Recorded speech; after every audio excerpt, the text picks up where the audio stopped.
ಇನ್ನು ರೇಣುಕಾಸ್ವಾಮಿ ಕೊಲೆ ಪ್ರಕರಣದಲ್ಲಿ ಮೊದಲ ಬಾರಿಗೆ ಮೂವರಿಗೆ ಜಾಮೀನು ಲಭಿಸಿದೆ. ಸಾಕ್ಷ್ಯನಾಶದ ಆರೋಪ ಎದುರಿಸುತ್ತಿದ್ದ ಆರೋಪಿ 16 ಕೇಶವಮೂರ್ತಿ ಅವರಿಗೆ ಹೈಕೋರ್ಟು, ಆರೋಪಿ 15 ಕಾರ್ತಿಕ್ ಅಲಿಯಾಸ್ ಕಪ್ಪೆ ಮತ್ತು ಆರೋಪಿ 17 ನಿಖಿಲ್ ನಾಯಕ್ಗೆ 57ನೇ CCH ಕೋರ್ಟು ಜಾಮೀನನ್ನು ಕೊಟ್ಟಿದೆ. ರೇಣುಕಾಸ್ವಾಮಿ ಕೊಲೆ ಅಪಹರಣ ಪ್ರಕರಣದಲ್ಲಿ ಮೂವರ ಪಾತ್ರ ಇರಲಿಲ್ಲ.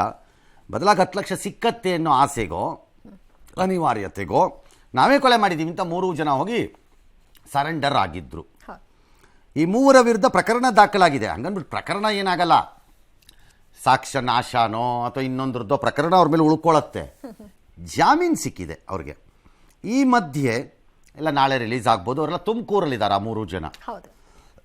ಈ ಮಧ್ಯೆ SPP ಆಕ್ಷೇಪಣೆ ಸಲ್ಲಿಸಕ್ಕೆ ಸಮಯ ಕೇಳಿದ ಪರಿಣಾಮ ದರ್ಶನ್ ಜಾಮೀನು ಅರ್ಜಿ ಸೆಪ್ಟೆಂಬರ್ 27ಕ್ಕೆ, ಪವಿತ್ರ ಗೌಡ ಜಾಮೀನು ಅರ್ಜಿ ಸೆಪ್ಟೆಂಬರ್ 25ಕ್ಕೆ ಹೋಗಿದೆ. ಇನ್ನೂ ಯಾರೋ ಜಾಮೀನು ಕೋರಿ ನಾಗರಾಜ್, ಲಕ್ಷ್ಮಣ್, ರಾಘವೇಂದ್ರ, ಅನುಕುಮಾರ್, ಪವನ್ ಅವರು ಕೂಡ ಈಗ ಕೋರ್ಟ್ಗೆ ಬಂದಿದ್ದಾರೆ. ಎಲ್ಲರೂ ಎಕ್ಸ್ಪೆಕ್ಟೆಡ್ ಇದು. ಚಾರ್ಜ್ ಶೀಟ್ ಆದಮೇಲೆ ಒಬ್ಬೊಬ್ಬರಾಗಿ ಬರ್ತಾರೆ ಬೇಲ್ಗೆ ಅನ್ನೋದು ಎಕ್ಸ್ಪೆಕ್ಟೆಡ್ ಅದು. ಈ ಮಧ್ಯೆ ವಿಜಯಲಕ್ಷ್ಮಿ ಅಂದರೆ ಅವ್ರ ಪತ್ನಿ ಜೈಲಲ್ಲಿ ಹೋಗಿ ಅವ್ರಿಗೇನೋ ಧೈರ್ಯ ಹೇಳಿದಾರಂತೆ, ಡೋಂಟ್ ವರಿ ಎಲ್ಲ ಸರಿ ಹೋಗುತ್ತೆ ಅಂತೇನೋ ಹೇಳಿದಾರಂತೆ. ಫೇರ್, ಪತ್ನಿಯಾಗಿ ಅವ್ರು ಕೆಲಸ ಮಾಡ್ತಾರೆ. ಕೇಶವಮೂರ್ತಿ ಅವರಿಗೆಲ್ಲ ಸಿಕ್ಕಿದ್ದಕ್ಕೆ ದರ್ಶನ್ ಖುಷಿಯಾಗಿದೆ ಅಂತೆ. ಆಗಿರ್ಬೋದು, ನಮ್ಮ ತಂಡದಲ್ಲಿದ್ದಂಥ ಯಾರೋ ವರ್ಗ 3 ಜನಕ್ಕೆ ಯಾರೋ ಫ್ರೀ ಆಯ್ತಲ್ಲಪ್ಪ ಅಂತ ಇರ್ಬೋದು. ಅವ್ರಿಗೆ ಸಿಕ್ಕ ಮೇಲೆ ತನಗೂ ಸಿಗಬಹುದು ಅನ್ನೋ ಹಾಗಾಗಲ್ಲ. ಎಲ್ಲ ಆರೋಪಿಗಳನ್ನು ಒಂದೇ ತಕ್ಕಡಿಯಲ್ಲಿ ಹಾಕೊಂಡು ನೋಡಕ್ ಬರಲ್ಲ.